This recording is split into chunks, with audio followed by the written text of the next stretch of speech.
தான் நம்ம நடிகர் சந்தானம். அதாவது வடிவேலு, விவேக் இவங்க 2 பேரும் மிகப்பெரிய ஒரு ஜாம்பவான்களா இருந்தாங்க அந்த டைம் பீரியட்ல.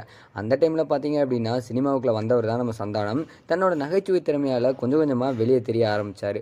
ஒரு கட்டத்துல வடிவேலு சினிமால இருந்து விலகுனதுக்கு அப்புறமா சந்தானத்துக்கு மிகப்பெரிய ஒரு இடம் கிடைச்சது தமிழ் சினிமால. இதனால தமிழ் சினிமாவோட முன்னணி காமெடி நடிகரா மாறினாரு. ஒரு கட்டத்துல இவர் நடிக்காத படங்களையே நம்ம பார்க்க முடியாது. அந்த அளவுக்கு பிஸியா இருந்தாரு. விஜய் டிவில இருந்த சிவகார்த்திகேயன் சினிமால கதாநாயகனா அறிமுகமாகி மக்கள் மத்தியில நல்ல வரவேற்பை பெறத் தொடங்கினாரு. சந்தானமும் காமெடியனா நடிக்கிறத தவிர்த்துட்டு கதாநாயகனா நடிக்க ஆரம்பிச்சாரு. கதாநாயகனா சந்தானமும் இதுவரை 20 படங்களுக்கு மேல நடிச்சிட்டாரு. வருஷத்துக்கு குறைஞ்சது 2 படங்களையாவது கொடுத்துருவாரு.